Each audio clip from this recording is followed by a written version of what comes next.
Okay, good evening YouTube. What is going, people on YouTube? Hello FPL managers, welcome to another episode of FPL Family with me, Lee, and this is Sam. And Sam, I notice, despite the cardigan, you've got your Wolves colours on this evening. I'm enjoying the Wolves colours. Is that in celebration of our man there, Mr. Raul Jimenez, back on the goal scoring train? Raul Jimenez, fantastic to see him back in scoring, not least because you had him in your team. But that aside, isn't it great to see him back scoring goals? Brilliant, absolutely brilliant. Really good. It was really good. I mean, we've been waiting for it, haven't we? Like, and we've been saying he's been hit and miss, isn't he? Last few weeks. We've been saying for a few weeks that are we going to start to see the old Jimenez back? And I'm not saying we saw the old Jimenez back in what was one of the more boring games of the weekend, but we did. That was the Mark Southern's Garden Centre game, wasn't it? No doubt about it. This weekend. Yeah, but we did see Jimenez scoring goals, and actually was a bit unlucky not to get something else towards the back end of that game as well. Yes, could have easily braced in that. Could have easily braced. And to be honest with you, that was where today peaked in our house, I'm afraid. Because after that, we were trying to erase it from our memory, guys. It was a particularly bad... No idea what you're talking about. North London derby from a Tottenham Hotspur perspective. The what now? Yes, I know. Happen. We will, guys, be dissecting, and Sam will be dissecting at some stage. I'm off. The North London derby. That's you done, is it? You don't want to live stream tonight because of that? I'll stay. But just not talk about that. Until we talk about that, and then I'll leave. All right, okay. Well, listen, lots of good games, not just the North London derby. Lots of good games to get through from this weekend. And I have to say... And you guys know it, I was fairly critical of some of the games last season. I didn't think it had quite the pizzazz, the Premier League, that it had last year. This season, I'm loving it being back. There were some cracking games at the weekend, not least Brentford-Liverpool, which we'll talk about a bit later on, which is really good. But even the City and Chelsea game, which you could forgive, you might say, okay, it was only 1-0, it's a tight game. But it was a game of tactics, it was a game of tension. There was just... something in the air about that game that I loved, and Man City come out with a win to put, frankly, a bit of a cat amongst the pigeons. I was not expecting them to go and beat Chelsea at Stamford Bridge, but more on that game a bit later on. And guys, of course, we'll be talking about our teams, my team, your team, after what was quite frankly a disaster last week. It was a disaster, and we came on here this time last week, we both played the wild card, and it was horrendous. Well, I'm happy to say, guys, it's a little bit better this week. It's not amazing, but it's better. And to be honest, it couldn't have got much worse than last week. I mean, it feels amazing. You got an amazing score, have you? No. Okay, all right, okay. Just compared to last week, it feels amazing. Everything feels amazing in comparison to last week. The arrow is green. The arrows are green. Last week, the arrows were very red. They were crimson red. It was the biggest FPL red I have ever had. Ever? Ever. After playing your wild card? Yeah, no, just ever. I've never had... I went back. I have never had... I don't think in my... Because I obviously, for the last... Well, definitely since FPL Family, because I obviously have my notebooks. They always have the arrows and how bad they are written in them. Yeah. This was the worst red arrow I have ever had since we've been doing FPL Family. Not just the worst, it was like... Because it was something like 600 and something odd K that I dropped, which was more than double any other terrible week I've had. Awful. But, Sam, let's push the negativity to one side. Let's bring the positivity in, because this man here, Mr. Raul Jimenez, and a certain Mr. Semedo at the back, and if you had the goalkeeper, Sarr from Wolves, what a haul that was. Top player overall for BPS this game week with 51, Jose Sarr. So good. He got an assist, didn't he? Yeah. Assisted him, yeah. Is that? If you had Jose Sarr, guys, get in the comments below. I want to know if you had the Wolves stopper. And I think I did see a comment just as we were coming on from Azzy, long-term viewer and supporter of the channel. Hey, Azzy, how are you doing? I think he benched Jose Sarr. That is going to hurt. That is a painful one, Azzy. No doubt about it. Let's say hello to a few people, Sam. We've got Sanjay Patel. How are you in? How are you in? How are you in? Well, I imagine that he's in via the internet. How are you in? Through the wonders of the World Wide Web, Lee, yes. Sanjay Patel, lovely to see you in the live chat tonight. Please don't mention Spurs. We won't, I promise. Or her says. So he or she says. So we will get to that, but it will be brief, I suggest. It'll probably be brief. Matthew Rigby, how are we doing, Matthew? Very nice to see you, but I prefer not to speak. Yeah, I prefer not to speak about Spurs. Josh is in. FPL Telling is in moderating. Hey, Hey, Josh, very nice to see you. Brian Springer is here. Brian, who's in every single week. Hey, Brian, very nice to see you. Tom Connolly, I had Saar, 74 points this week. Top 6k now, Tom. That deserves a round of applause, mate. Very, very good indeed. Duncan Crawford, one of our long-term patron supporters, is here. Hey, Duncan, very nice to see you. As is Liam Healy. Ditto, Liam Healy. How you doing, Liam? Doodle is here. Droodle, I should say. Primer HW is here. Good evening, he says, in a throwback to the old... who was that guy? Unai Emery. To the old Unai Emery days. Well, the Arsenal fans not missing Unai Emery today, despite Mr. Arteta getting a bit of stick early on this season and the whole trusting the process coming out. I thought we weren't talking about that. Feels like Arsenal fans are starting to believe in the process. 3 back-to-back wins. I've got to change these as well, didn't I? I've just had to chuck them out. All right, we've been in those. Simicast doesn't need to be up there this week. He didn't need to was that Simicast up there? He was up there. Yeah, Vardy with his own goal was up there. He got a brace though, Vardy. Yeah, but he's not got an own goal. He's got a brace. We're overlooking Jamie Vardy, I think. 2 goals. Is he top scorer now? Must be. Ben Rama was the other one. Who, Vardy? Got to be top scorer now, hasn't he, Jamie? I have no idea. I would have thought so. I don't pay much attention to what Vardy's doing. Yeah. Well, perhaps we should, Sam. Perhaps we should. How are you going to afford him? Aaron Chen. Hey, Sam and Lee. Hey, Aaron. Hey, very nice to see you, mate. Rob Spate is in at Saar and the Vardy party for me this week. There you go. So Rob's got...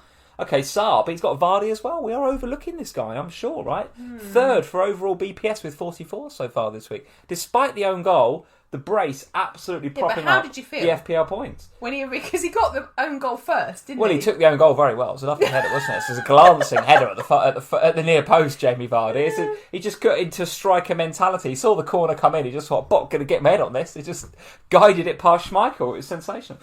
Kingdom FC, very nice to see you. Jason Correz is here. Jason, very nice to see you. Kazi Haida benched Jose Saar. But lucky... Who's everyone playing instead? Well... Kaiser Haider played Begovic, who didn't play. So Saar is coming off the bench for a 14-pointer. Absolutely loving that. Absolutely loving that. Cal is in. He's saying, have you heard the new forward, Harry Kane, going to be 4.5 in FPL next season? That is way a bit too expensive. Harsh, don't bother. Cal. But, too expensive, Sam says. How... The tide has turned for Mr. Harry Kane. How the empathy has drained out of these Spurs fans. Goodness me. I thought we said we weren't talking about it. And so far, with every comment, you've gone back there. Well, I have to say, Sam, at least 50% of the live chat comments are, I would like to hear Sam's opinion on the North London derby. I'd like to hear Sam's opinion on Nuno. Would like to hear Sam's opinion. So the guys are here for your opinion, Sam. I'm afraid they want to hear it. I have nothing. I have nothing to say. I prefer not to speak. I have nothing. I literally don't know what to say. I have nothing. Cyberdet is in. Hey, Cy, who joined our Patreon this week. Cy, very nice to see you, mate. Welcome to the Patreon. And we've got Helen Buttersworth in as well. Hey, Helen, very nice to see you in the live chat as well as the Slack earlier today. Azzy is here. He of benching Saar fame, unfortunately. Who's he got in goal? Azzy, who did you play, mate? Did you get? Have you got Sanchez? Maybe Sanchez just tweaks a little hammy or something in the warm up. You never know. Why? Well, I want Azzy to get the points. That's tough going. I want my arrow to stay green, thanks. That's true. The Sanchez clean sheet. We do need the Sanchez clean sheet coming in. Henry Sampson is in. We've got FPL Grand DT, Dave P, Bin Boy Dan, and all sorts of you guys in this evening, guys. Bin Boy Dan is in. Interesting question. How do you feel about a cheeky Rafinha captain game week 7? Well, listen, we'll talk about Leeds as well as all the other games, or a selection of the games, guys, as we go through the live stream tonight. Yeah, not all. Rafinha, very, very good. Very impressed with him. Not all, yeah. Maybe we'll just ignore today's games. So let's get into the game week results, Sam. So here we go. Let's start talking about the game week as it was. And what I would like to do is start with a game that I thoroughly enjoyed, despite us not getting the points, all 3 points. Brentford 3, Liverpool 3. Sorry, I'll give my... You are on the fidget. I wasn't comfortable, and every time I lean back on this chair, for some reason the chair is touching the wall, and now it's banging on the frame, and it's making this weird noise. It's really annoying. Okay, and the cushion you're holding is also bashing the microphone every 2 seconds, so the listeners are getting a bit of a every 2 seconds. Sorry. So if you could sit still, Dan, that'd be really, really good. I'm not comfy. Sai is in with the super chat. Hey, Sai, before we start talking about Brentford versus Liverpool. Well, hello there, good people, Sai says. Hello there. So glad I left 16 points on the bench so far. What a plank, he says. So it happens to the best of us, mate. What a plank. Go back and watch. Did you see my team last year, Si? Go back and watch the live stream from last week. That was planking at its best from both of us. I've decided my 3-year-old might as well pick my team. Well, sometimes in FPL, Si, there is a case for just letting your gut feel go with it and just going with what you feel rather than just go with what your kids think. Yeah, there is a case for that. Sam, give us your view on Brentford. The Bees absolutely buzzing at the Brentford Community Stadium at the weekend against Liverpool. 3-3. What a result for the Bees. How did you see it? What do you make of it? It was an interesting game, this one, wasn't it? Because it certainly was. There was a lot of great game. Yeah, well, there was a lot of conversation, I think, prior to the game about, Brentford had been really solid defensively and had no argument against that, apart from that they hadn't really been tested by a really good attacking team yet. Yeah. And then Liverpool turned up, having been defensively quite solid in the opening part of the season. Quite solid. Well, you had conceded, so, not one perfect. goal in 5 games, but yes, okay, not perfect, but... Right. So, they'd been solid, Brentford had been solid, and it ended up being a 6-goal thriller, which I don't think any of us were necessarily anticipating. But it was a fantastic game, and what it showed is that Brentford have, I think we all were talking about, haven't really played anybody yet, and could they keep it up, and so they came out and they properly gave it to you. Like, they weren't scared of it. They were fully invested in the game. Tony was excellent, and Mbeumo was fantastic. Josh is saying in the live chat, Tony, again, my boy, cannot sell now. Legend. Despite the fixtures not getting any easier for Brentford, I wonder whether the way that they approach this game is symptomatic of the way they're going to approach the next 4 or 5, right? I don't think many Brentford fans, and if we've got any in, I'd love to hear your opinion on this, guys. I don't think too many Brentford fans are looking at the upcoming fixtures. And what we'll do is, I do just want to have a quick look at the upcoming fixtures for Brentford, because there will be people looking at them now after this performance. As I suggested, doesn't get any easier for them. There they are: West Ham away, Chelsea, Leicester, Burnley and Norwich. So the next 3 in particular look tough for Brentford. But equally, what have they got to lose? Well, this is it. They took with that Liverpool game, I think. Well, this is it. If they're going into those games with this mentality, which is, we've got nothing to lose, we're going to throw caution to the wind and we're going to be brave with our football. And they spotted a couple of weaknesses in Liverpool, which I thought no other team has spotted. And I was really, really impressed. The fact that for 2 of the goals, the second and the third goal, they overloaded the back post. You noticed that? Cross from open play, and Trent had about 3 players on him. And they just overloaded Trent at the back post. They got it high enough over Van Dijk, try to hit that back post, and it worked for them twice. And actually, as a Liverpool fan, I was sitting there thinking, I was cursing it really, especially on the third goal, because I was like, well, we just conceded a goal like that, and now we've done it again. So I was really fuming at that. But I think that brave approach from Brentford left some holes. No doubt about it, they committed men forward, and it left gaps in between the midfield and the forwards, and Liverpool did exploit those. Yes. So there's no doubt Liverpool were going to score goals in that game. But Brentford were like, well, we're going to try and match you, and we're going to be physical, we're going to be direct, we're going to play Mbeumo even closer to Tony than we have before. So you're back 4, Liverpool, because I think if they were up against a team that was playing a back 5, the 3 at the back might have had more of a chance of dealing with Tony and Mbeumo. But the fact we had just Matip and Van Dijk, I think they really wanted it, Mbeumo and Tony. And I remember a comment from Tony early on in the season saying he's really excited to be in the Premier League, and the defender that he wanted to test himself against was Van Dijk. So there we go. There's the rhetoric coming into the game. Was Tony was pumped for this game, and he was very, very good. Are you looking at any of their FPL assets with the fixtures coming up as they are? I don't think there's any reason not to. Like, they're cheap. They're great enablers. Sure. You don't have to play them in the tough fixtures, particularly with players like Tony and Mbeumo. You can bench them. Mbeumo's like 5'5", isn't he? He's in that sort of bracket. Yeah, he's nice, super right? cheap. And he's an out-of-position midfielder in the game, isn't he? He's listed as a midfielder. So what's not to like about him? I don't see a lot of issue there, particularly if you are, like I am, currently invested in both Jota and Greenwood, and I'm kind of thinking, well, do I really want Greenwood anymore? It's a bit more difficult. The conversation about Jota's a bit more interesting now that he's scored. But with Greenwood, I'm kind of looking at him thinking, well, there's a really nice couple of million that you could save. That I can save. Yeah. For a player that I don't necessarily don't necessarily see as a downgrade at the moment. I agree. Well, we'll talk about Liverpool in just a sec. Just a quick shout out to Janssen. He's 4.6 in the game.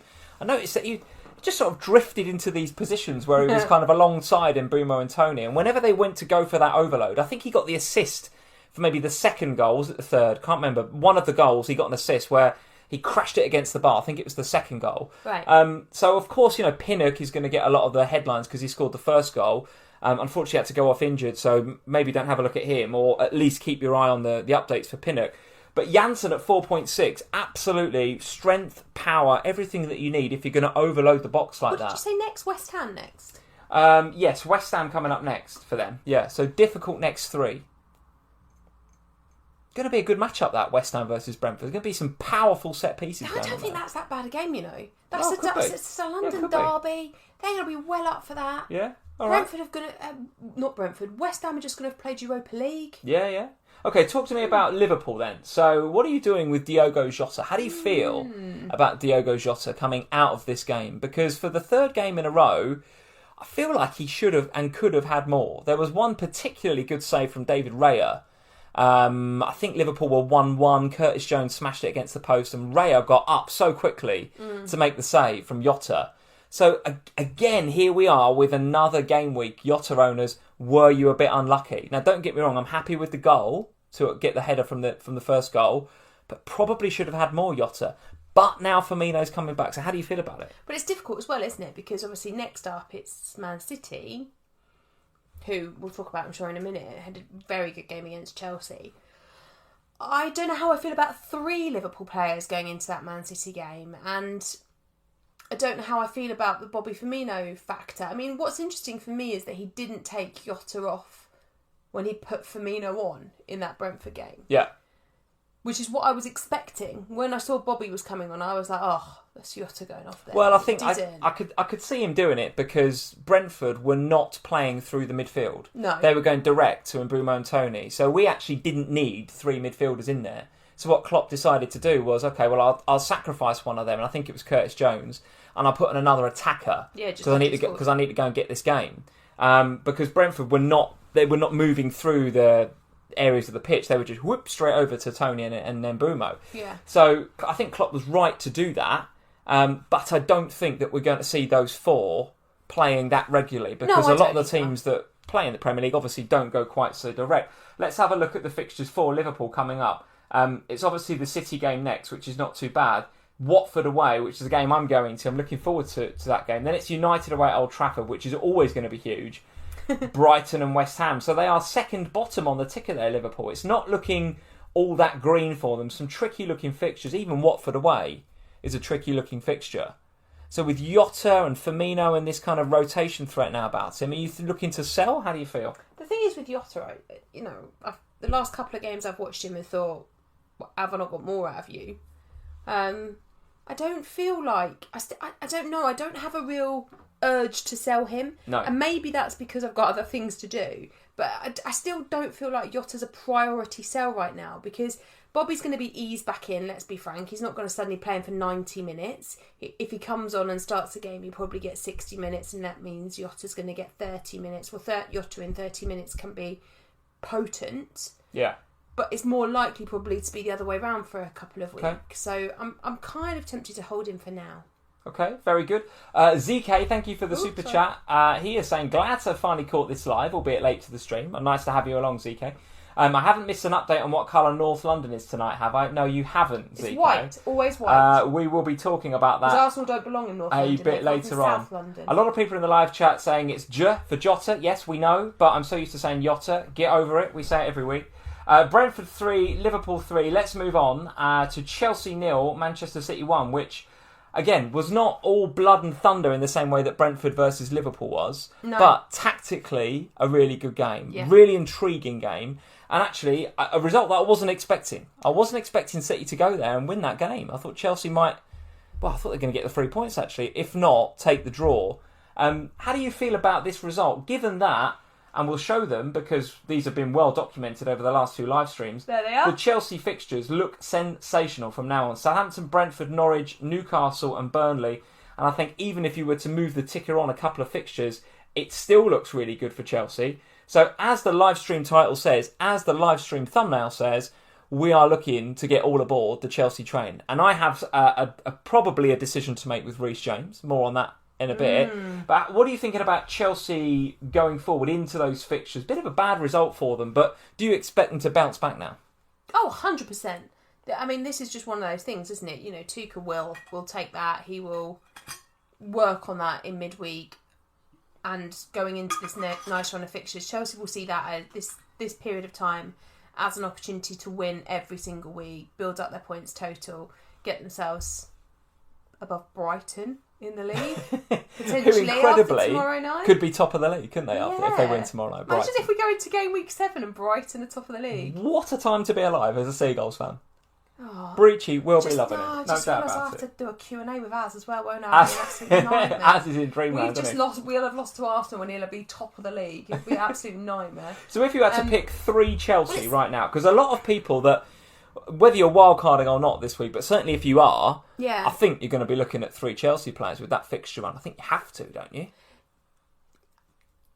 Yes. I think, yes. There was a hesitation there, maybe not. After this result, there's a little bit of a hesitation, and not the result. My hesitation is that I think there's Lukaku, Oh, no, it's all right. No, the screen's just gone a bit funny, that's all right. Lukaku, yes, absolutely.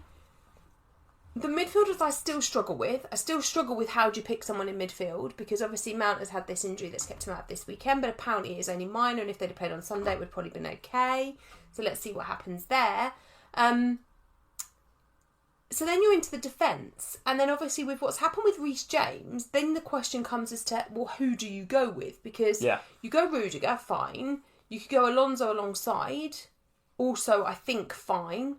But you still do have Chilwell chipping away in the background as being somewhat slightly concerning. What's the initial news on Reece James? Is there any initial kind of diagnosis, or is it, we've got to wait for a scan? Is it one of those sort of injuries? Yeah, I mean, he said he sprained his ankle, but then that can mean one or two things. If it's a minor sprain, it could be a couple of weeks. I don't like ankle injuries. Ankle injuries are not a few days. That's the problem. And the reality is that and he tried to play on and it didn't happen. So that worries you even more then, because I don't know. I think for me, when I was reading one of the medical things about sprained ankles, they were saying it's more likely to be around 6 weeks. Now, if that's the case, that's absolutely a nightmare, because this basically takes out all of this nice run of fixtures that they have. Yeah. So then you've kind of got to think about, well, who would potentially play there? So maybe Azpilicueta is a good option alongside Rudiger.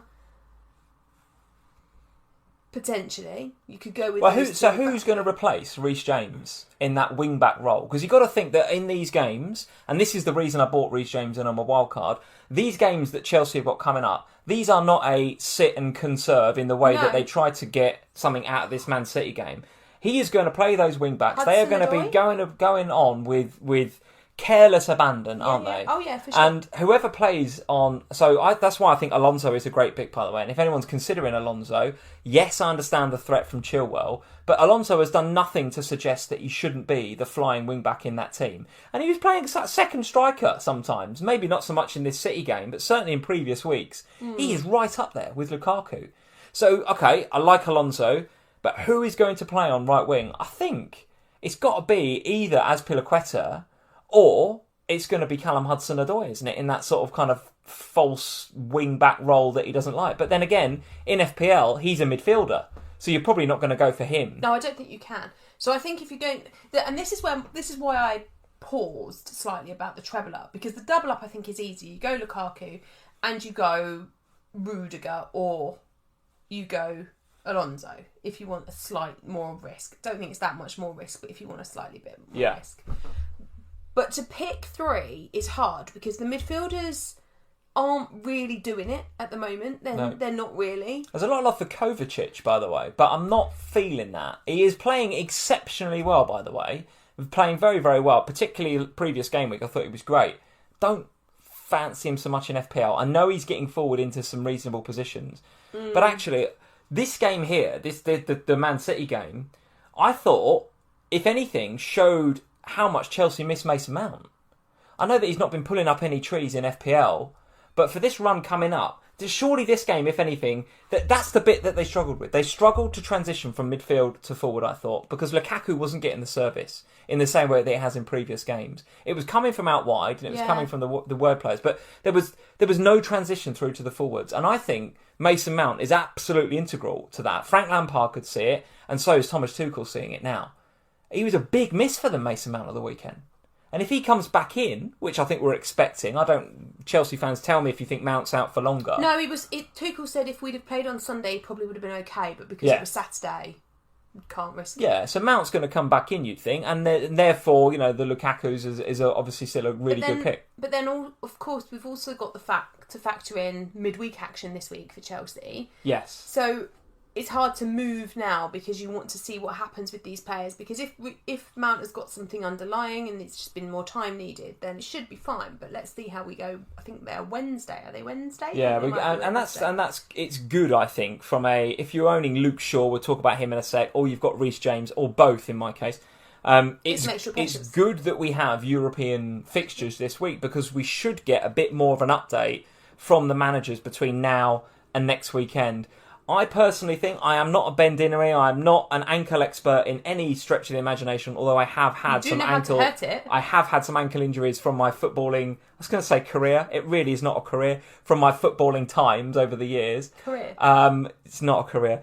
From five-a-siding every now and again, and the ankle injury it's not a good one. And Reece James, I think, is probably going to be out for 3 to 4 to 5 weeks. I suspect, but let's see. I bet he recovers quicker than you. It's been about 5 years since you did it. He will absolutely recover more than me because he's younger, fitter, and got better medics than I have, frankly. Excuse me, what are you saying about my nursing skills?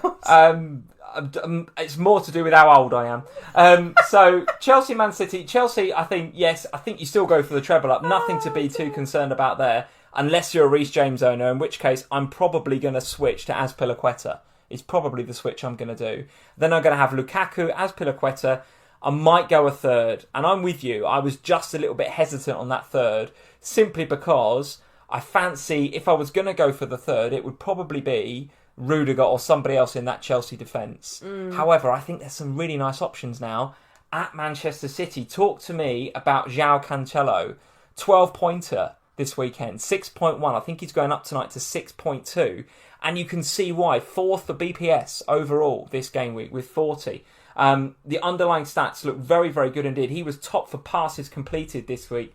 Only Rodri and Robertson could get even close to him. He was up there in the 80s, João Cancelo. And in terms of touches in the opponent's half, he was second. Trent Alexander-Arnold first. João Cancelo second. And actually, Robertson third. So there we go. There's all the flying fullbacks having touches in the opposition third. João Cancelo getting forward into those positions that we loved him for last season. Is he suddenly looking very much like good value at 6.2? Well, the fixtures after Liverpool look quite nice, don't they, for Manchester City? Let's have a look. And I think that's the thing, isn't it? Is this after Manchester City? They can't play themselves after Liverpool. Liverpool, yeah. Burnley, Brighton, Palace, and then the big one, Manchester Derby. So I think the Liverpool game slightly tampers my desires for a Man City player, simply because I'm going into that game already with Trent as it stands with the 3 Liverpool players. Do I really want to add another to the mix from that game? Yeah. It's a lot. Yeah. If that Liverpool game didn't exist, I would 100% be going for a Man City defender this week. I don't think it has to be Cancelo because I do like Diaz as well. He's not going to get the same level of attacking threat, but he is solid, and he was up there a couple of times at the weekend. Absolutely was. So it wasn't like he's got no attacking threat. So I think the pair of them look like decent options. And Henry Sampson, by the way, good catch. I said that he could be going up to 6.2 tonight. I've missed that. He went up last night to 6.2. So if you want him, he's going to cost you even more. And FPL Tips, hey Harry, very nice to see you. Tips is in. He's saying the Cancelo rotation risk is a myth. He started every Prem and every Champions League game so far. So there's definitely an element of trust that Pep's got in him that he didn't have last season. Way more stable this season than he was ever before. Before we did see him. And I don't think we ever thought that he was a massive risk in terms of like he was going to miss every game. But, there's a daddy long legs in here again. Oh, well, we'll get him in a minute. But I think what we kind of thought is maybe one in every 7, maybe one in every 6. But this year, we don't really seem to be getting that. And now it might be to do with the fixtures that Manchester City have had. They've had tough fixtures to start the season. Maybe he's gone best team in. Maybe we might see a bit of rotation around those easier fixtures. But I agree with you, Harry. I don't think that there is as much to be said about rotation in the back. Pep is much more stable with that back line than he is anywhere else. Okay. And if money's a bit of a problem, has Laporte got that spot locked down now with Diaz? Is Stones out of the picture then? Is that what we're saying? It feels as if that's the case, doesn't it? It feels like it. Feels like he's going back to trusting Laporte again after a bit of a blippy season for him last year. Sure, we can't forget that Laporte, a couple of seasons ago, was absolutely crucial. He's fantastic. And of course, he's got that left foot, that left-sided part of him that Pep absolutely loves. So, yeah, I think Laporte, if you want to save a bit of money, I think you're okay to. But for me, Cancelo looks really, really good. Do you want to grab him? No, I don't want to touch it. Grab him. It's because we have the window open here, because it gets really hot. Did I get him? No, he's up there, look. Oh, God, this is getting annoying, Sam. You every week having to get this bug out of here. It's because you keep opening the windows. Well, I have to, because it gets hot. Oh, and now the... Oh, God. Guys, sorry about this. Oh, Lord. Lee's going to pull the light down. What do you think of Ferran Torres? Can you talk about Ferran Torres? That was going to be my next question.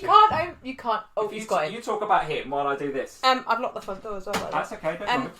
The Ferran Torres, I don't think you can own Ferran Torres anymore. The guys are all just laughing in the chat now. Every week. Because you've opened the windows every week. It gets hot in here. I'm sitting right next to the laptop. It gets hot. You need to get some air conditioning. Good luck. I don't think you can own Ferran Torres. You still own him, don't you? I do still have him. Yeah, absolutely. Yeah, what are you going to do with him? Well, I don't know. I just think with the Liverpool game that's coming up. Hold on, let me just move this back. Oh my Lord. I don't think he's going to start the Liverpool game, I think Pep's going to go similar to he did against Chelsea and try and keep it tight. Play Torres in the Champions League, won't he? I think so, yeah, I think so. But the thing is, if you look at the Man City fixtures after that, they don't look too bad for a few weeks. Let me go back into here and look again at the Man City fixtures. It's Burnley, Brighton and Crystal Palace. So the next three are the sort of games from game week 8 where Torres might actually get a bit of game time and a few starts. So half of me wants to flog him because he's now not in the team and maybe that boat sailed.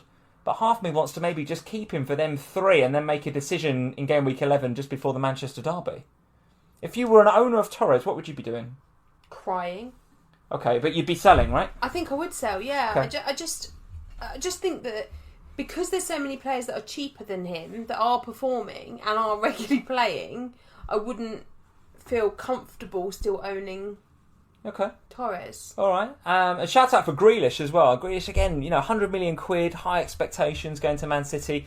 Again, not pulling up any trees from an FPL perspective yet, but did get into good positions at the weekend and had a couple of shots, I think, either saved or just wide. So I think I can feel it coming for Grealish. I can feel something coming for Grealish. And that block of 3 fixtures, don't get me wrong, I would not be transferring him in ahead of going to Anfield necessarily. But the 3 after that, I think Grealish looks like a reasonable differential.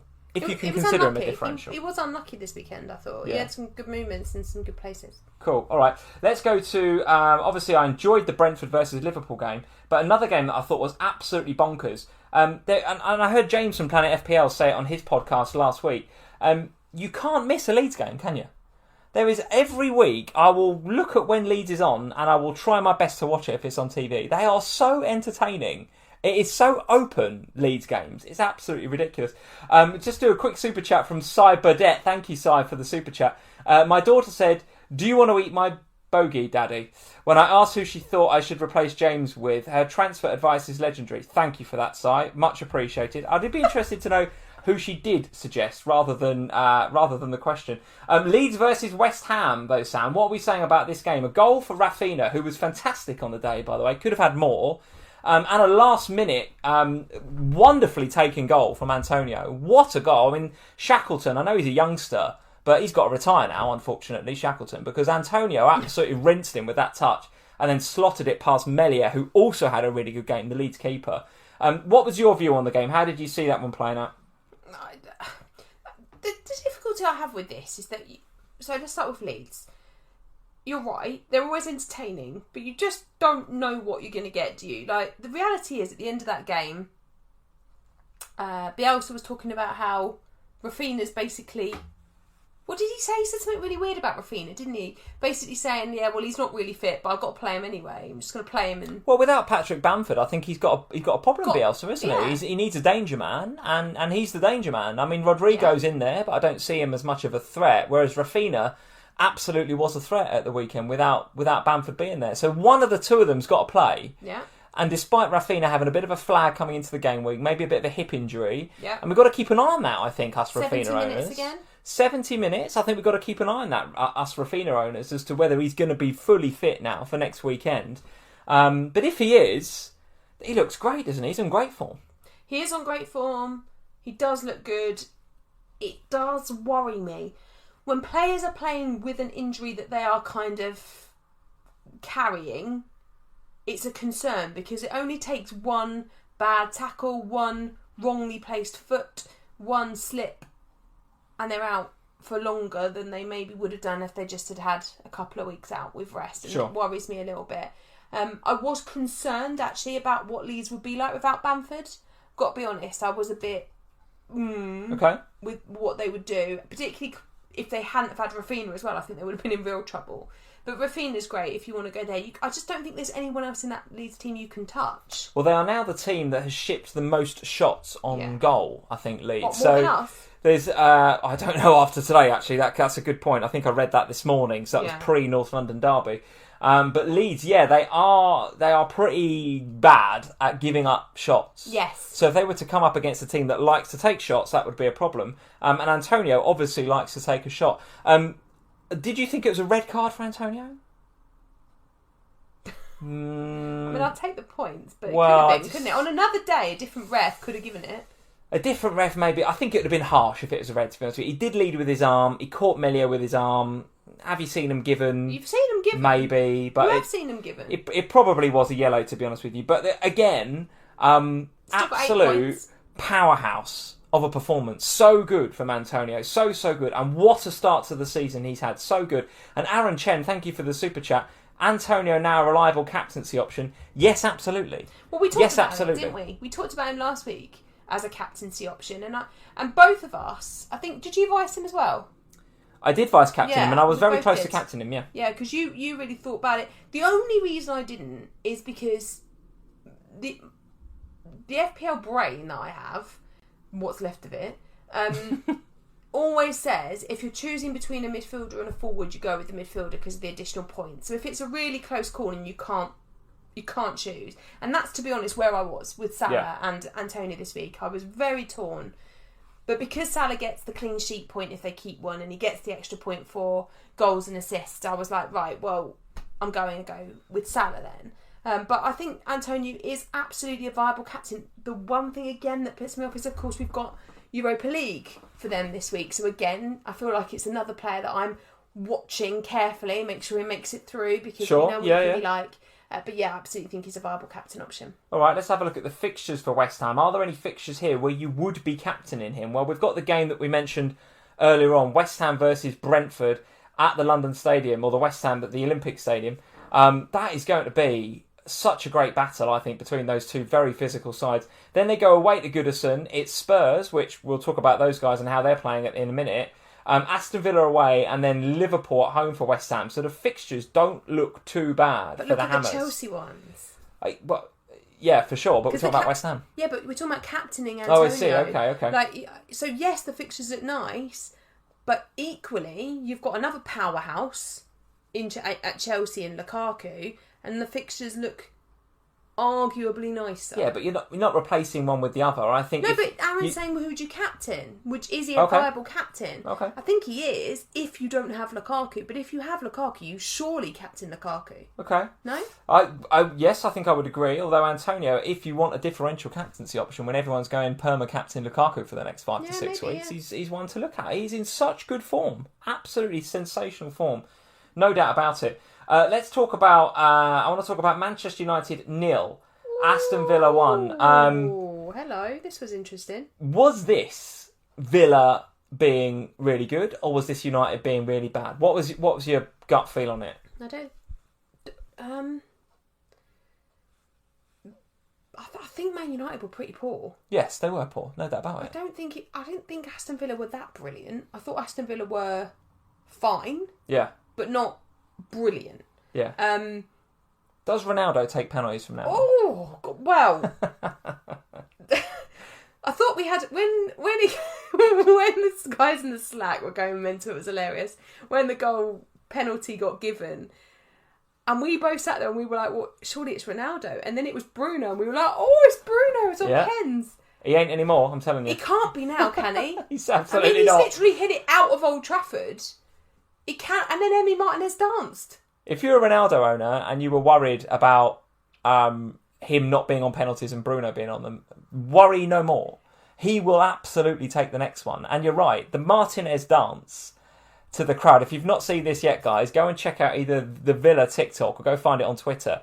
Martinez does this little celebration dance. This little hip wiggle in front of the Stretford end. What an absolute troll. It's shocking. But does it kill Bruno now?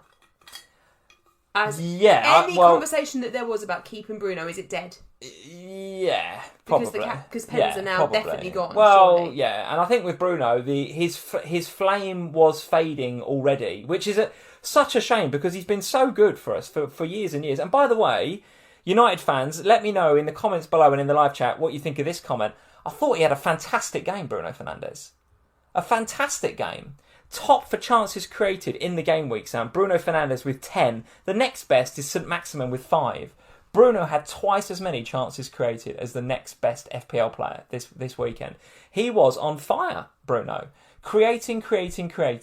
However, the United attack was selfish in attack, in my opinion. Well, Greenwood definitely was. Greenwood is playing, unfortunately, for United like a player that needs to prove or is trying to prove himself, right? Yeah. He's trying too hard because he's played fantastically well all season. All of a sudden, the big dogs come in.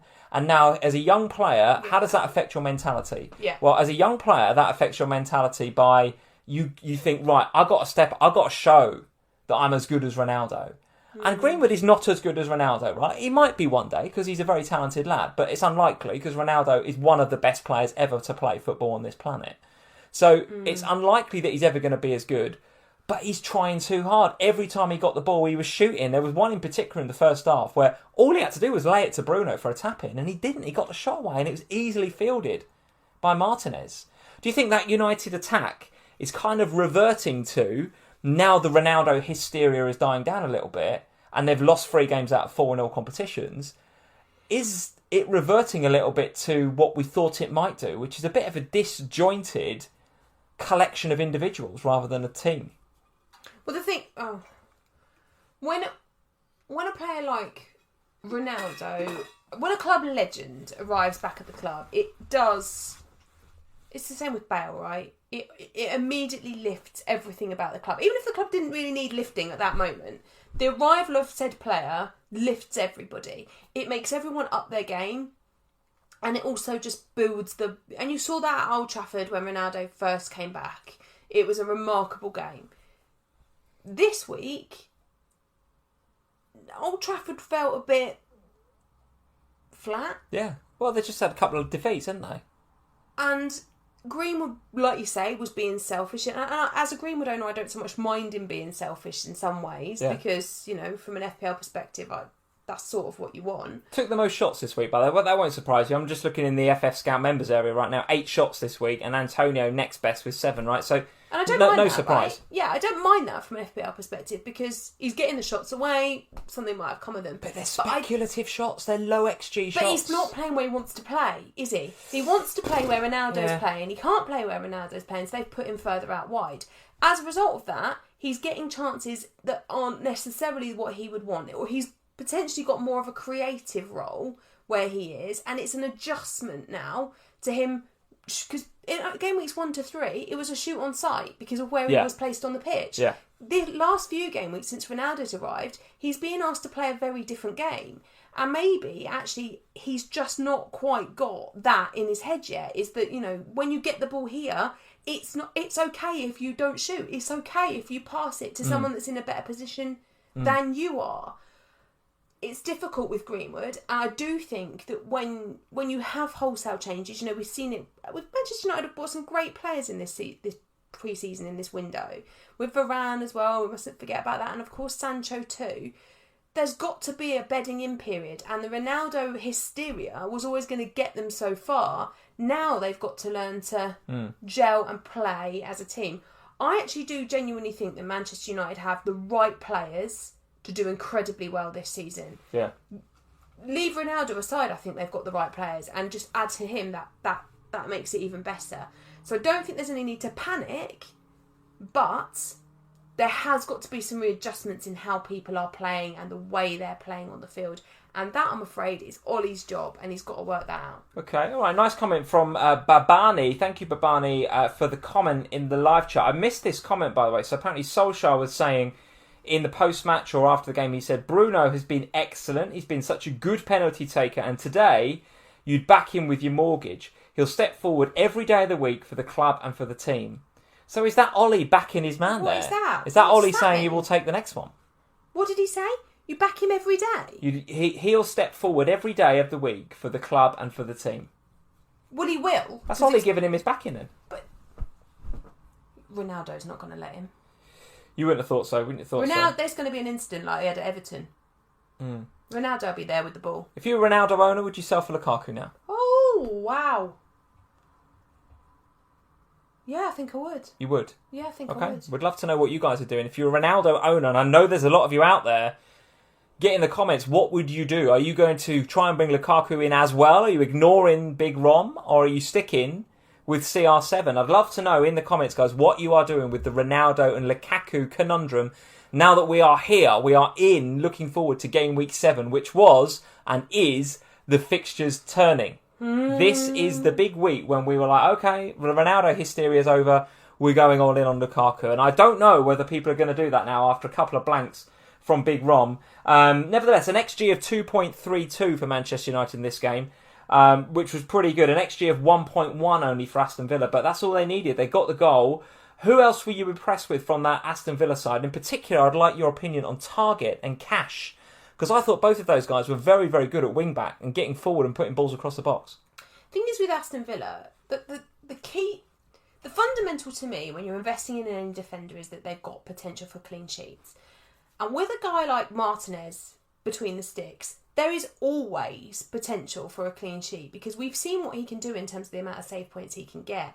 When you then add the fact that these two are wing-backs, and we saw last season that the Aston Villa defence, they got multiple goals and assists between them. It wasn't just like the odd one here or there. Yeah. They all got at least a couple of attacking returns over the course of the season. So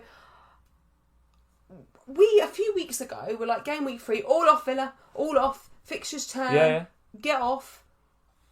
There's definitely a conversation to be had here because they're not doing as bad as everyone was anticipating that they would do with the fixtures the way that they are. Yeah, well, Martinez is the more expensive route into the Aston Villa defence. He's 5'5". He makes the defenders better. He does, and of course he's going to get, as you suggested, he gets the saves and he gets the bonus, and we saw that last season. He can easily, on any given week, pull out a double-digit haul. So if you want to go up to 5.5 for a goalkeeper, not going to put you off Emi Martinez at all, but I do just want to give a shout out to Matty Cash because he did bring in a double-digit haul last week. So, okay, we can easily sit here and go, well, yeah, you're looking at him because of that. But actually, against United, he was very good again and created a couple of really big chances. One where it come all the way over to Matty Target, and Matty Target should have scored. Yeah. And then, of course, Target will get the headlines if he scores. But actually, the creativity of Matty Cash, and I did a quick comparison of the two of them in the Fantasy Football Scout members area. If you're a member of Fantasy Football Scout, you can go into the members area and you can do a comparison of the stats between the two players. And if you're not a member yet, go check out the link in the description below. All the stuff that you need to be a member of Fantasy Football Scout is down there. And I did a comparison of the two, and Matty Cash wipes the floor with Target, by the way. Wipes the floor with him. Now, obviously, I think he's a little bit cheaper, Target, I think. Yeah. But Matty Cash is going to cost you 5.0. So I think there's a case for going for Matty Cash. Well, here's the kicker, right? Here's the kicker. So Aston Villa, next fixture is Spurs, and we're going to talk about them in just a second. Then it's Wolves at home, which looks a reasonable fixture. Then it's Arsenal away, which is looking tougher. West Ham, Southampton. So the fixtures are very middling for Aston Villa. But coming up against this Spurs side, who are top for shots conceded, bottom for possession. All the stats for Spurs look awful. And I'll talk about one particular stat that I thought was really telling today that Sky put on the TV. But then a home game against Wolves looks all right. So the next two for Villa don't look too bad. If you're wildcarding, maybe in 8 or 9, or you're doing that, maybe the next two don't look bad for Villa defensively. So there's those two I'd like to look at. What about my mate Ollie Watkins up front there? 7.3. Give another good performance up there, didn't he? Without, again, getting into the FPL points. But I feel like he's kind of bubbling. It would not surprise me to see him bag against you lot next week. I'll put money on it. It's going to happen, isn't it? He's going to get some returns some stage, Ollie Watkins. His underlying stats are really good. Watkins and Ings' returns against the Big Six are really good. Like, their stats against the Big Six, if you can really count us as Big Six anymore, but they are really good. And we are obviously currently included in those stats, although debatable. Yeah, so they are really good. We saw Watkins last year actually put some massive hauls against bigger clubs. And if Spurs don't sort their lives out, then could be tricky. There's going to be some pressure in that Spurs stadium next week. I can tell you. From me, I'll throw my pie at them if they don't improve. You're going to be there, and I will tell you now, that crowd will not be happy if after 20, 30 minutes you've not pulled your finger out of your backside and you play like you did against Arsenal. It will be hostile. It will be hostile, and I think Aston Villa are in a really good position to take advantage of that. Super chat from Duncan. Thank you, Duncan. Is Bamford out for long? Can do him to Rom and Jota to Dallas, but Leeds fixtures look damn good. So can just do CR7 to Rom if need be. Do we know about Bamford? How are we looking with him? Is he out for long? I don't know. We don't know. I don't know. I didn't. Keep an eye on the news, Duncan. I didn't pay too much. I don't think it's that bad. Okay. I've got the feeling it's not that bad. Well, Duncan is one of our patrons, so you can go find out, and then you can let him know. I'll find out and I'll put it in the Slack. I've got the feeling it wasn't that bad. When I even listened to this press conference. I can't remember. I don't think it was that bad. All right. But what does he want to do? Get Dallas instead. Dallas instead of Jota, so that he can have Rom and Ron. Yeah, can do Bamford to Romelu Lukaku and Jota to Dallas. So a bit of a downgrade on Jota to go for the two up front, CR7 and Rom. How much is Dallas? Oh, I don't know, Sam. 5.5. Duncan, I'll come chat with you about this. Duncan, we chat. Look out for the chat over on the Slack. DM coming. Arsenal 3, Spurs 1. We had a super chat earlier. That's you done, is it? Rojo, thank you for the super chat. Is Arteta back? Is Kane worth investing? Back from where? Well, I can answer you the answer to the second question, Rojo, is that Kane is absolutely not worth investing at the moment. Absolutely not. Did he ask if Kane was worth investing? He did, yeah. He did. No is the answer to that. But is Arteta back? Are Arsenal back? Let's do Arsenal first. There's 3 wins now, back to back.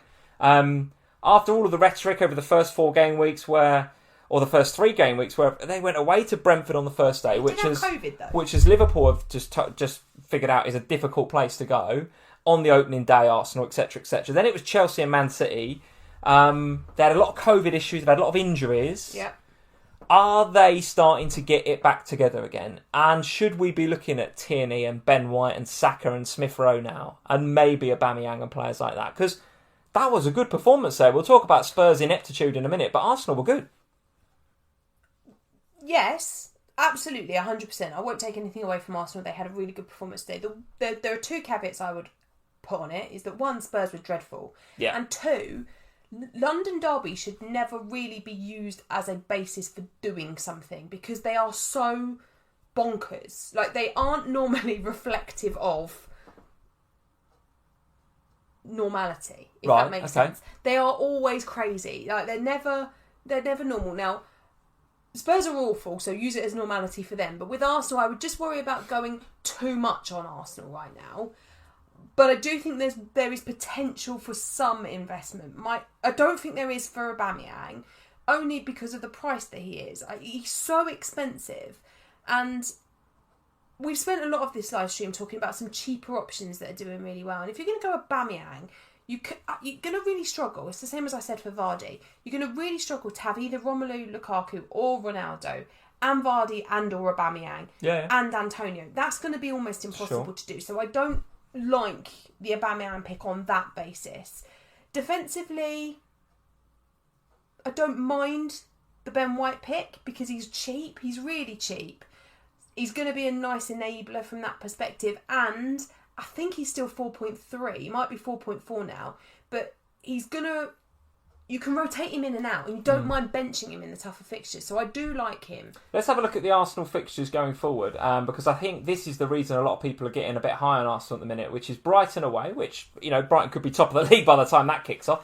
Then it's Crystal Palace at home, Villa at home, Leicester away, Watford at home. So the next 5 for Arsenal looking pretty blue there, and you can see why people are getting excited. But Brighton, as you've just mentioned, Palace have got the Vieira factor to that coming into that game, and they've been good. We've just sat here and talked about Aston Villa and how good they've potentially got, or how they've been a lot better than we expected. So yes, they are blue, but you can see defensive frailties with Arsenal. Even Spurs managed to score against them today, and we can't score against anybody. So even we put one past in today. Okay. So I do have some concerns, but for all of those negatives, I thought Smith Rowe was absolutely excellent today. Yeah, he and Saka ran the show. Really impressive. And I was listening to Tony Adams talk after the game. I don't really know why, because I think I'd just given up on life. But I was listening to him, and he was still being... There was still a bit of negative rhetoric from him, and he was talking about, why is it these kids that are having to lead the way? Why aren't we seeing the big players do it?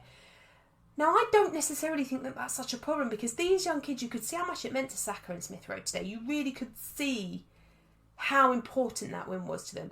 I think they're both decent options because they are cheap, especially Smith Rowe. That price point that he comes in, with the fixtures that they have, there is no reason not to go Smith Rowe. Right. Okay. And particularly, like Duncan was asking about Dallas earlier, you'd go Smith Rowe over Dallas. I think you would. Yes, I think you would. There's better options than Dallas in that price bracket, no doubt about it. I have to say, I agree with you to an extent, but I think they're absolutely they're a move on them now. Arsenal, they've got their. And who are you going to go with then? Well, I know what you're saying about the fact that you've got to look at the North London derby in isolation. It's not a typical game. It's difficult for both sides. But surely, if there was a shot in the arm, if there's a game that's going to give Arsenal now the confidence to go and attack the next 5. That is it, isn't it? Oh, yeah. They were sensational for 35 minutes, and for the rest of it, they kind of took their foot off the gas. But for 35 minutes, that's the best Arsenal have played in years, never mind this season. They were fantastic. Don't get me wrong, I'm not saying that Arsenal were... I'm not taking anything away from Arsenal's performance today. It's just that there is a hype that comes with the North London derby that, maybe you won't get against Brighton in game week 7. There probably will be the same hype against Crystal Palace in 8 because you've got the Vieira factor at play. It's just, there are big occasions, like Smith Rowe said in his interview after the game, something along the lines of, that's made my life, scoring against Spurs for Arsenal. Damn right. So there's the confidence that he's going to have for the next few games. But there's also the motivation for that game. I'm not saying that they won't do it again. They can do it again. But I'd be worried about going all in on Arsenal. Okay. All right. Second for BPS this game week, Saka, who was particularly impressive. I know if you want to save a few quid, Smith Rowe looks a little bit cheaper. Well, he's a little bit cheaper. But Saka was very, very good today. I agree with you on the Aubameyang thing. If he was 9 or 10 million, if he was 9 million, I think I'd have a look. But he is too expensive. But yeah, I'm pretty sold on Arsenal. I thought they were very, very good. And at the back, you've got Ben White, of course. But if you can afford a few more pounds, Kieran Tierney at 4.9 has got that attacking potential. Yeah, he does. He didn't do it a lot today because, of course, Spurs on the counter attack is not a team you don't want to encourage the likes of Son on the counter attack or Lucas Moura. So I think he was a little bit more reserved. But coming up against those next 5 that we've just reeled out in the fixture ticker, he could absolutely get forward a bit more. And Ramsdale between the sticks as well, another start for him. So I still don't know whether he's locked that down versus Leno, but he's starting to look as if he's Arsenal's first choice. And he enjoyed himself out there today. You could see him happy and smiling and even faking a bit of cramp halfway through the second half. Spurs then. Spurs. Go on. What is there to say? Well, I'll give you my opinion then while you think about it. It was a shambles. But there's not, from an FPL perspective, you just don't. There's nothing else to say. There's nobody that you'd invest in. The only player that ever really gives 120% is Lucas Moura.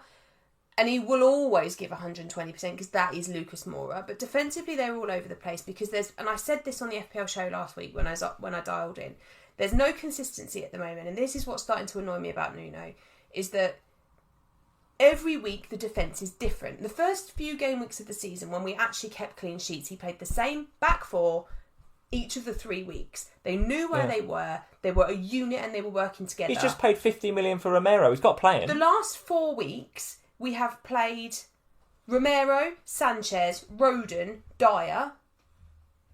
Yeah. And someone else. And Højbjerg went back there at one point. So he's played 5 centre-backs. He's played Royale and Tanganga. He's the only one that's been stable is Reguilon. Now, that will not work. It will never work. You have to be consistent with your... And you saw it with Liverpool last year, right? You have to have some consistency there. Then we move into the midfield where he again can't keep his stability. So can we just to take a breath? That defence then, that's Nuno's problem. He doesn't know his best defence. He's looking at them every single day in training and he doesn't know who his best defenders are. Well, I think at the beginning it was because we had Tanganga suspended and Dyer injured and he had to make a change. But my big issue then is when you've made the change, you've got to stick by the change. If you're then saying that your next best player after Dyer is Romero, then play him weekly and give him the opportunity to be that. Don't rush Dyer back when he isn't ready. And today I sort of got the Tanganga thing over Royale because Tanganga is much more defensively minded. Royale is much more attack minded. And I thought, actually, in the type of game that we're going to have to play today, probably letting Reguilon go and having Tanganga stay is probably sensible. Okay, yeah. But then the midfield is a joke because what's been perfect and what was good for keeping consistency at Spurs when we come from an FPL perspective to invest in the defence was when he had Skip and Højbjerg together. Then he's bench Skip for the last 2 and then he's had to bring him on at half-time and try and salvage the back line, which actually worked because Skip came on and then we were more attacking for a good half an hour of the game. Why can the rest of the planet see this and Nuno can't? And that is what's really frustrating. Because he's still trying stuff out, isn't he, Nuno? He doesn't know his best team. But then, you can say, OK, put Højbjerg and Skip in there, but for the first 4 game weeks, you got 4-1-0s and they were pretty lucky. Fluky free kicks from Son flying past Backman who couldn't catch a cold and Dele Alli leaving his leg in for a penalty against Wolves. So what he needed to do, or what he's trying to do is, OK, one of those two's got to go. Well, it's not Højbjerg, is it? So he's going to drop Skip and then he's going to try and be more attacking. Absolute nonsense. You don't do that in the North London derby. It's absolute nonsense. And you could see from the moment that the game kicked off, he knew he got it wrong. You just looked at him at the camera angle and it was blatantly apparent that he knew tactically he got it wrong again. And that's 3 weeks on the bounce now that Nuno has got it wrong. Now, I'm not saying it's all Nuno's fault, but he has got the midfield positioning totally and utterly wrong. And as for Harry Kane, the man can pack his bags and absolutely do one. Yeah, so tell us about, from an FPL perspective then, who are you looking at from Spurs? Nothing. There's nothing to say from an FPL perspective, which is why I think it's a pointless conversation because you just can't invest. All right. Let's move on. There it is, we'll move on. Harry Kane really not covering himself your bags, you in glory. Waste of space. Really not covering himself in glory. I mean, the skip in training after not getting your move was bad enough, but this inept performances and the fact that he is the... Drop him! Why has he not dropped him yet? Well, because you can't drop Harry Kane, can you? Of course you can. I mean, even today, he could have had a couple of goals, right? No! He missed a couple of chances. There's a couple of sitters, actually. Don't bother with him. Okay. I'll bench him. All right, well, Mr. Levy has put himself in knots, hasn't he? Because if he doesn't play him, he's just going to regress as a player and then he's going to lose money on him. Good. And Kane needs to play, right? Send him to the 21s. Well, you can't do that with an asset that's worth 100 million. You just can't do it. He's not worth 100 million, is he now? But fundamentally, you can... Nuno, yes, he's trying to figure out his best team, but... Not in the North London derby. That's not when you try and sort that out. Yeah, but there's bigger issues at your club, I think. And maybe we'll do an Ohana podcast on its own. But Daniel Levy, honestly, he's ruined your club. I mean... See, I couldn't disagree with you more. I could not disagree with you more on Levy. Why? Because this is not Levy's fault. So when Pochettino wanted a new squad and backing in the transfer market, he said no. And instead went and got the Amazon Prime people in and did a real... vanity hire in Jose Mourinho because he just wanted a big name there for his project and his new stadium. Then he sacked him before the final just so he didn't have to pay him so much. Went round the transfer market of managers and got the 5th best option in Nuno Espirito Santo, who's inherited the absolute guff from Jose Mourinho because he's in his 3rd season. In what bit of that is Daniel Levy not ruining the club? No, Daniel Levy's not. Don't get me wrong. I don't like Levy. I'm not one of the Spurs fans that thinks everything in the world is Levy's fault. In my opinion, everything that's gone wrong in the last 4 weeks, you look at the management. Because we started the season, you do not win Manager of the Month for August, and then, with the same group of players, have an absolute S show for the last 4 weeks. That just cannot happen. Okay. And it's because of what he's doing. All of this absolute BS about, I've got to find out who my best team is. No, you had a whole pre-season. You know who your best team is, Nuno. Play them and stop. All right. I'm so angry with him. Let's move on. I'm angry with him. This is your fault. We'll agree. Because you have brought this up. We'll agree. You didn't need to speak about it because there's no FPL assets. That's how angry I am. Let's move on. All right, we'll agree to disagree on Mr. Levy. Anything else to say from the other games? Jamie Vardy with an own goal and a brace. So an interesting afternoon for him. But Burnley could have snatched it right at the end. Chris Wood with a disallowed goal. Not looking quite as Burnley as we thought Burnley this season. Right, aren't they?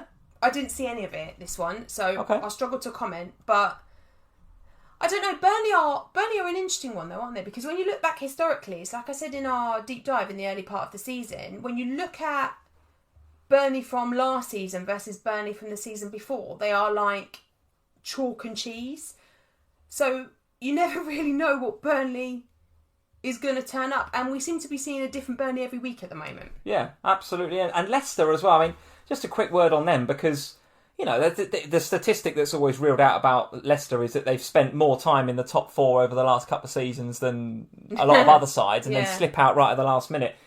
They're not quite right, though, Weird are they? Start to the season, isn't it? They're not right. There's no way you'd back them defensively at the minute, I'll tell you that much. They seem a bit all over the show at the back. At least Jamie's banging them in at the front. They have got a lot of injuries at the back, haven't they? Like, they are missing some key players. So does it surprise you?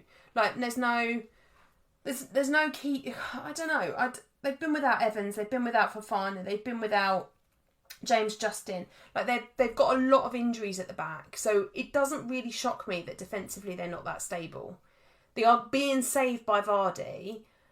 But even the midfielders aren't really up to much at the moment, are they? Like Harvey Barnes and Maddison, you'd be expecting more from them than you're getting. I'm kind of surprised with Rodgers not playing Iheanacho.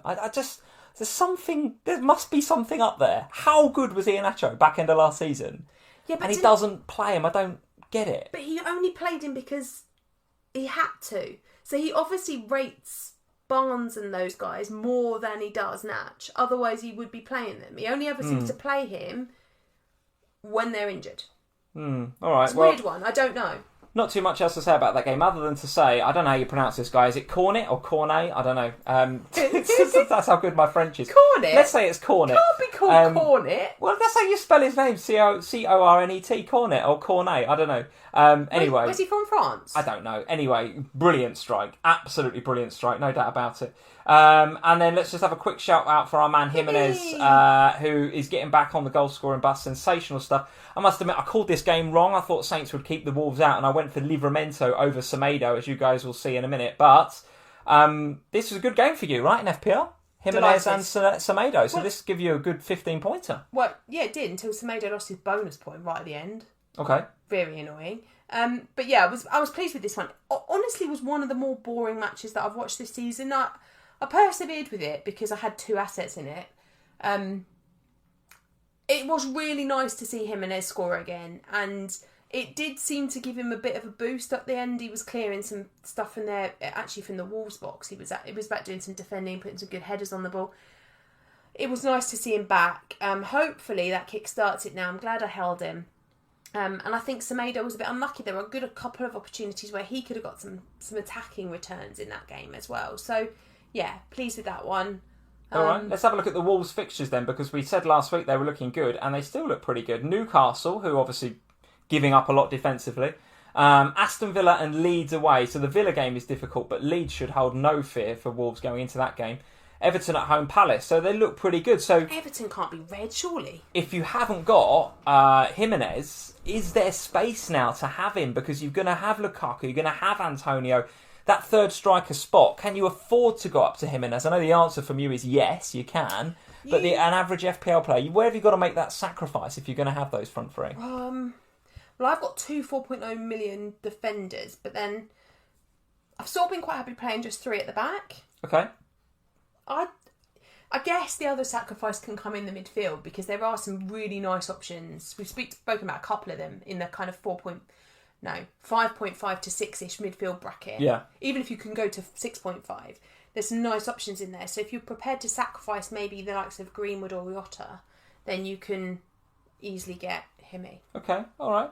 Very good. Just all right. depends if you want to sacrifice Tony, I guess. Let's discuss our teams from the weekend then. So let's talk about yours first. Very, very good week, 55, which, given, a lot of scores, we've had a lot of game weeks this week where people are up in the 80s, 90s, 100s. This game week is not one of those weeks. If you're in the 50s, I would suggest that is a pretty damn good week. And you're up overall points up to 384, 855k in rank, and an overall rank change of 32.5. So tell us the tale of the tape, and in particular then tell us where your focus is going to be in terms of transfers for next week. If you're going to think about where your weaknesses are, what are you going to change? So obviously still got Sanchez to play in this as well. Oh yes, tomorrow. Of course, yeah. But otherwise, I'm quite pleased with them. Obviously, I'm not doing anything about Lukaku. He's going to stay regardless of the blank. But I'm very happy with Salah and with Gray even, because he could have had more than he did. He's a bit unlucky just to pick up the 6, wasn't he, Gray? He was, yeah. And so I was flip-flopping between him and Doucouré on my wild card. Yeah. And I just about went with Gray. So when Doucouré scored, I was gutted, and then I saw that he got the assist. I thought, okay, well, I'm not quite so upset about that. But yeah, he could have had more, Gray. Could have, and probably playing very centrally, wasn't he, without Calvert-Lewin or Richarlison being there. I suspect that probably changes once those two come back. But for now, he's right up there with Rondon, isn't he? Yeah. So I'm happy with that for now. So Greenwood, I guess, is my kind of... And Shaw are my big fish to fry at the moment. So the plan was always to move Shaw to a Chelsea defender this week ahead of the nice run of fixtures. That was always in the planning. Okay. So the injury just compounds that. Just makes rubber stamps that. Okay. Yeah. But I am going to wait because obviously Chelsea do have Champions League in the week, and I would like some more news on Reece James. Although I don't think I'm going there anyway. I think I'm going to go Rudiger. Maybe Alonso. I just know that if I bring in Alonso, he's going to get benched, and it's going to really annoy me because that's what always happens when I own Alonso. So I'm a bit more tempted to go Rudiger. So that one's in the cards. And that will likely happen. But I've already got quite a lot of money in the bank. So the other transfer that I'm thinking about doing, because I've obviously got two, is to downgrade Greenwood and take some money out of him. And then that would give me nearly 4 million in the bank. Shame for Greenwood, isn't it? It is. It's a shame for... I've got to say, United fans, and feel free to shoot me down in the comments, but what a fantastic young player you've got there, who was in the form of his career so far up front there. And then you go and just drop in Ronaldo and just pisses all over him. I just can't understand that. He was playing so well, Greenwood, and he's just now in Ronaldo's shadow, and he's just trying too hard now. I don't know. For me, yes, I agree with you. I think if you've got him, he's probably a sell now, unfortunately. Yeah, I mean, my all right, here was my long-term plan, was that Luke Shaw would become a Chelsea defender. Greenwood would come down to somebody in the £5.5-ish million bracket. Yeah. That would give me around nearly 4 million in the bank, which would enable me, when the Spurs fixtures change, to take Jota back to Son. Okay. Whilst keeping Lukaku. That was the plan. That's why I wanted the money in the bank, because I wanted the money for Son. Then the last couple of game weeks have happened with Spurs, and now suddenly I don't feel quite like I want to get Son anymore. No, quite. But I would like that flexibility of money, because of course I am still concerned about Antonio and his fixture swings and his hammies and everything else with the Europa League. So having nearly 4 million in the bank would make the transition from Antonio to Ronaldo doable, which it isn't right now. Okay, all right. Let's just, for the sake of the podcast listeners, Sam's team is Sanchez in goal, still to play. Semedo at the back with a 7, although that I think is a 6. It's 6 now, yeah. I think I took this screenshot before the bonus point was removed. Trent with 1, Shaw with 0, Salah captain 14, Gray 6, Jota 7, Greenwood 2, Lukaku 2, Jimenez 8, Antonio 8 for an overall game week point score of 54. So yeah, pretty good. And in terms of your key transfers, it's going to be looking at Shaw and Greenwood. 100%. Yeah. Okay, very That's good. the priority. I've got 2, so... All right, so a green arrow up to 855. So still building based on the previous game weeks, particularly last game week being difficult. But pleased with this one. Yeah, this is a good one. This is just about 400k off your rank, isn't it? Yeah. Yeah, so pretty good. All right, 49 points for me this game week. Reasonably happy with that. I was pleased to get the captaincy right. I thought it would be a good game week as soon as Ronaldo blanked. I was like, okay, well, now we've got half a chance. It was nice, actually, wasn't it, as a non-owner? Yeah, and I have to say, if you did Salah captain, I'd love to know how you feel about it. I must admit, I feel a little bit shortchanged. There's not going to be too many weeks when Ronaldo blanks. So on that basis, you've got to make the most of it with your captaincy choice. And I just feel with Salah, okay, he got the goal, but that was it. More, couldn't he? Could have had more, particularly one when we were 3-2 up to make it 4-2. Oh, yeah. He should have scored that, no doubt about it. We both were up.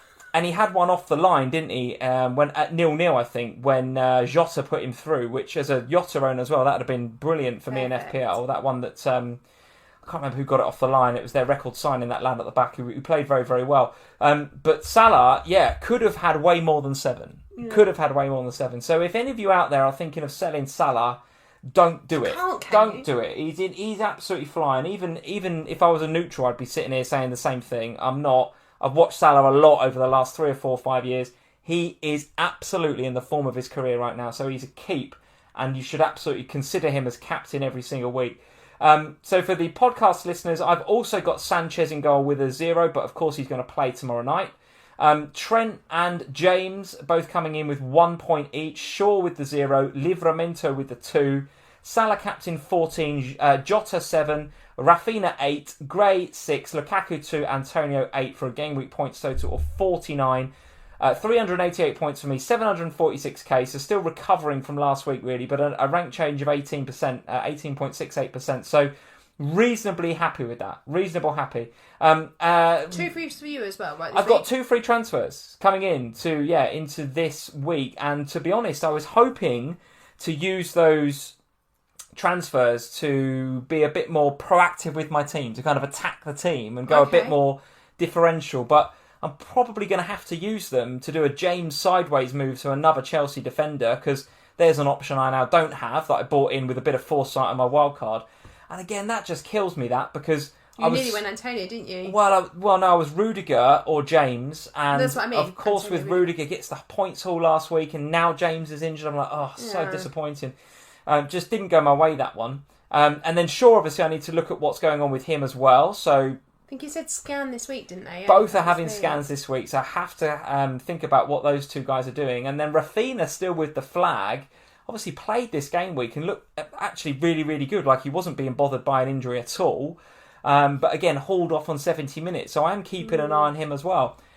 That said, apart from not playing Semedo, apart from calling that Southampton, I called that wrong, no doubt about it. I'll put my hands up to that. I thought the Saints were going to keep a clean sheet.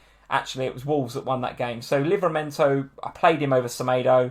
That was one I got wrong, no doubt about it. But elsewhere, it's all right. I haven't got too much to worry about, except for now these defenders with injuries. And I must admit, James sideways to the other Chelsea defender looks okay. But I do have a bit of money in the bank, and I do fancy going Shaw up to Cancelo. Oof. I do fancy doing that. So, even though we've got the Liverpool game coming up, he can still get attacking returns, Cancelo. And they've just proved that they can do the business. They are so good defensively, Man City. 4. 5, because you've got Torres. Yeah, there's a lot to consider, and I probably wouldn't be playing Torres in that game, to be honest with you. And I don't think... Would you bench Jota? Well, I don't know. Possibly. Because I don't think Jota's going to play in that game. So, maybe that transfer is maybe that's 1 week too early, I don't know. But I really fancy Cancelo. I really do think he's going to be all right. And do you know what? I do, looking ahead to that game, Liverpool versus City, and I'll get your opinion on it in a sec, I think we've got a really good chance in that game. At home to City, as a game that we'll want to avenge from last season, because City battered us at Anfield last season. Do you know, I find it really hard to call though, don't you? Because I think Chelsea went into their game thinking they had a really good chance, and then quite possibly. So I think this is a really difficult game to call. I'll be coming back from Spurs when this first starts, and I tell you what, if we've lost and Liverpool are losing, I'll be taking a huge detour the way home. Tips the same. We've missed a few super chats, so I'm going to go back just before we finish up. Rohide is saying lethargic from Liverpool. saying it being a fan. Well, I don't know if we were lethargic, Rohide, to be honest with you. I just thought Brentford played very, very well and got the tactics right. Just didn't end it, that's what I would say with Liverpool. Yeah. I thought both sides played really well and Liverpool could have won the game if they'd have just put it to bed. Yeah, that was okay. it. And Rohide's back in again with another super chat. For sure, the most boring match was the Southampton versus Wolves match. Yeah, it was, yeah. Yes, it was, but from your perspective, I loved very it. good. You loved it from an FPL perspective. And Rohive, sorry mate, we missed all of your super chats. Leicester are all over the place, no trust. Yeah, well, there's definitely something wrong. As we suggested, definitely something wrong, Maybe we could swap particularly defensively at Leicester. There's definitely something not right. That's it, guys. Well done if you got up into the 50s like Sam did this game week. That is a really, really good score, which hopefully puts you back on the right trajectory from an FPL perspective, if I can say that word, put my teeth in. So if you got in the 50s, well done. Sam, what are we doing from an official FPL show or official FPL podcast perspective this week? What's going on? I don't know, actually. I haven't checked that this week. We're not. Good. We aren't doing the show this week, but you will be able to see us next week and me again the week after. So I'm on back-to-back shows over the next couple of weeks on the official show and podcast. I don't know if one of us will be on this week, and we haven't had the October rota out yet, so I'm not really sure, but we'll keep you up to date on our social channels. All right, people are saying I've missed loads of super chats. I just got so into Southampton versus Wolves. All my rant about Spurs. Just so excited about Southampton versus Wolves. Ben Allen, thank you for the super chat. Took your advice. Lukaku out for St. Maximan. As I think over time Ronaldo will score more points. Thoughts on Grealish in as another differential. Lukaku out, my friend, is very brave ahead of what I consider to be a sensational run of fixtures for Chelsea over the next 5. There are going to be a lot of players, a lot of FPL managers bringing Lukaku in, Ben. So it's going to be a real tough one, that, mate, to swallow. But Ronaldo is Ronaldo, as it keeps being said in the FPL community. And thoughts on Grealish as another differential? Well, yeah, we did discuss him when we discussed the Man City game. He was up there. He was getting chances and his heat maps look pretty good. So at 8 million could be a reasonable differential for you. Have we missed any other super chats? Missed loads of super chats. Rohide has been in with another super chat. Højbjerg and Skip equals stability. Ali and Ndombele plus wingers. So yeah, there's Rohide agreeing with you, Sam, in terms of the Spurs setup. Skip. There we go. So listen, we will be tweeting. See me in the dugout next weekend. I'll just go down there. We'll be tweeting and sharing what we're doing with the official FPL show and podcast this week. I'm sure we are on one of them at the very least. We will be, you are looking forward to going to Spurs next weekend, or is looking forward to? Is that too strong a phrase? You're going to Spurs next weekend? Yeah, I'm taking the baby one. Okay, right. Me and the little princess are off on a mummy-daughter trip. I'm sure she'll be loving that, She'll be delighted. Looking forward to the Ollie Watkins hat-trick. What have you said? Go on. She'll be looking forward to the sausage rolls, no doubt about it. I'm looking forward to a nice day out with my daughter. She's going to be a lucky charm. We have never lost when she's been to White Hart That's true. That's true. So, this is the time. There we go. This is the moment. This is the one. It best be anyway. But yeah, so it'll be a nice weekend from that perspective anyway. Good. All right, guys. Thank you very much for joining us here on FPL Family. Can't be any worse. It can't be any worse for Spurs. Surely it can't get any worse than it was today. It was absolutely tragic. There's no doubt about it. No doubt about it. I'm going to go and watch the finale of the Ryder Cup, which I think... We're going to go and watch the finale of Vigil. Well, you might be, Sam, but I'm going to go and see whether Europe can... Oh, do you know what? Literally as I said that, the Sky Sports thing flashed up on my iPad. Did you see that? No, what did it say? We lost? We've lost, yeah, we've lost. So now I won't be watching We're going to watch Vigil. The finale of the Ryder Cup because the Europeans have had a very, very tough weekend. Guys, thanks for joining us. Leave us a like before you go. Hit that subscribe button if you're new, and we'll see you this time next week for another FPL Family. Cheers, guys. Bye, guys.